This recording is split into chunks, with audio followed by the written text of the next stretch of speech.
दिल्ली दंगों के दौरान हुए आईबी अधिकारी अंकित शर्मा हत्याकांड में कड़कड़ुमा कोर्ट में आम आदमी पार्टी के पूर्व पार्षद ताहिर हुसैन समेत दूसरे 4 दोषियों की सजा का ऐलान कर दिया गया है।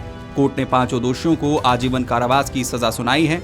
अतिरिक्त सत्र न्यायाधीश प्रवीण सिंह ने हुसैन को आईपीसी की धारा 188, 153A, 147, 148, 149, 365 और 302 के तहत दोषी ठहराया है। हालांकि आईपीसी की धारा 120B और 129 के तहत बरी किया गया था। बता दें कि आईबी अधिकारी अंकित शर्मा की हत्या 2020 में उत्तर पूर्वी दिल्ली में भड़के दंगे के दौरान कर दी गई थी। इधर ताहिर हुसैन, नाजिम और कासिम को छोड़कर इस मामले में अन्य 3 अभियुक्तों को जमानत मिल गई। हुसैन की जमानत याचिका पिछले साल सितंबर में हाईकोर्ट ने खारिज कर दी थी। ये मामला दयालपुर पुलिस स्टेशन में दर्ज एफआईआर से संबंधित है। अंकित के पिता की शिकायत के आधार पर एफआईआर दर्ज की गई थी। दंगों के दौरान जब उनका बेटा लापता हो गया था तब उन्होंने गुमशुदगी की रिपोर्ट दर्ज कराई थी। अंकित का शव बाद में एक नाले से बरामद हुआ।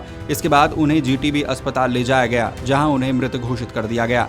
गौरतलब है कि साल 2020 में नागरिकता संशोधन कानून के समर्थकों और प्रदर्शनकारियों के बीच हिंसा के बाद 24 फरवरी 2020 को उत्तर पूर्वी दिल्ली में सांप्रदायिक झड़पें हुई, जिसमें कम से कम 53 लोग मारे गए और कई घायल हो गए थे।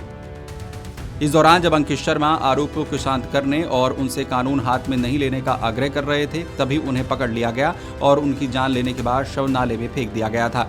शिकायतकर्ता का बेटा अंकित शर्मा, जो खुफिया ब्यूरो में अधिकारी है, वो उस दिन शाम लगभग 5 बजे किराने का सामान और घरेलू उपयोग की चीजें खरीदने के लिए घर से निकला था। हालांकि कई घंटे बीत जाने के बाद भी वो घर नहीं लौटा। बाद में उसका शव चांदबाग पुलिया के पास एक नाले में पड़ा मिला। उसके सिर, चेहरे, छाती, पीठ और कमर पर धारदार हथियारों से गहरे घाव थे। शिकायतकर्ता ने प्राथमिक दर्ज कराते हुए बेटे की हत्या के लिए ताहिर हुसैन और उसके साथियों को आरोपी बताया था। अंकित की पोस्टमार्टम रिपोर्ट से पता चला था कि उसके शरीर पर धारदार हथियारों और कुंदबल के कारण 51 चोट आई थी। मार्च 2023 में ट्रायल कोर्ट ने ताहिर हुसैन, हसीन, नाजिम, कासिम, समीर खान, अनस, फिरोज, जावेद, गुलफाम, शोएब आलम और मुंतजिम के खिलाफ आरोप तय किए। नाजिम पर शस्त्र अधिनियम की धारा 25 के तहत भी आरोप लगाए गए थे।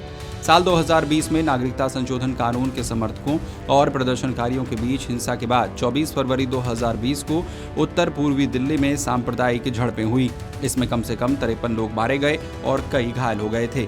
इसी दौरान जब अंकित शर्मा आरोपियों को शांत करने और उनसे कानून हाथ में नहीं लेने का आग्रह कर रहे थे, तभी उन्हें पकड़ लिया गया और उनकी जान लेने के बाद शव नाले में फेंक दिया गया था। ताहिर हुसैन 2017 में आम आदमी पार्टी के टिकट पर पार्षद का चुनाव जीतकर पार्षद बना। मूल रूप से उत्तर प्रदेश के अमरोहा स्थित परोरा गांव का रहने वाला है। 5 भाइयों में ताहिर सबसे बड़ा है। 2017 के चुनावी हलफनामे में उसने 18 करोड़ की घोषित संपत्ति थी। 2020 के दिल्ली दंगों में ताहिर का नाम आया। दंगों में ताहिर का नाम आने के बाद आम आदमी पार्टी ने उसे पार्टी से निष्कासित कर दिया था। Video desk, Amar Ujala. अगर आप ये वीडियो YouTube पर देख रहे हैं तो हमारे चैनल को सब्सक्राइब कर बेल आइकन दबाएं और Facebook पर देख रहे हैं तो हमारे पेज को लाइक करें।